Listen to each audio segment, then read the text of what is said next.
There is a story of an emerging success here in Somalia. This is a country which was mired for decades in conflict, which now has more and better governance than ever before. A country where the rule of law is replacing the rule of the gun.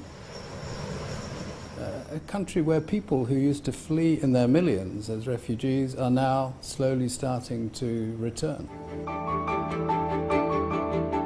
2 years ago, we didn't have street lights down the street. We didn't have dual carriageway roads in Mogadishu. We didn't have a pizza delivery service. You didn't have a dry cleaners. You didn't have an ATM.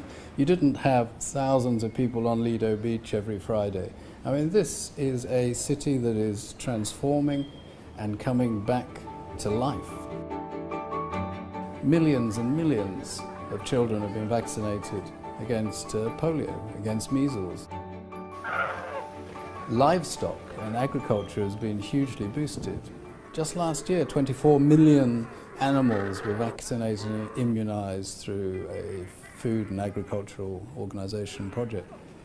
The economy of Somalia depends upon livestock.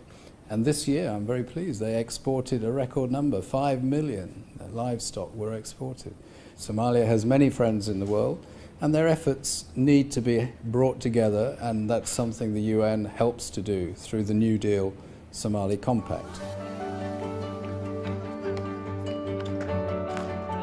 Somalia has at least 70% of its population under the age of 30, so this is one of the youngest countries in the world.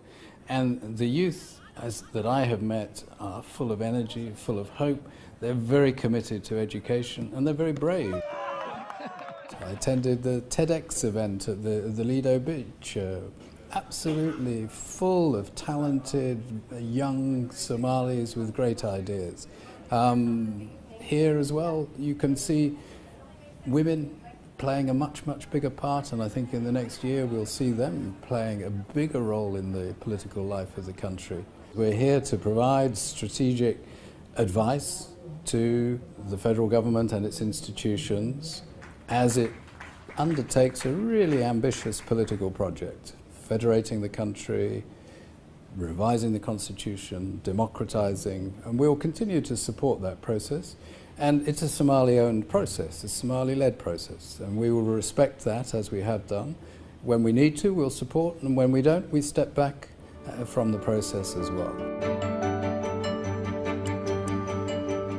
UNSOM has worked very, very closely with our partners in the African Union, AMISOM, and we have worked with them on stabilization, particularly after the success of AMISOM and Somali National Army in regaining territory and towns from Al-Shabaab.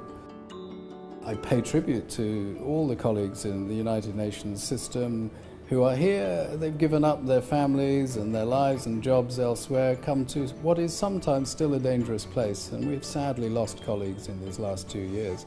But they're determined to help the Somali people to achieve their dreams, which are now within reach.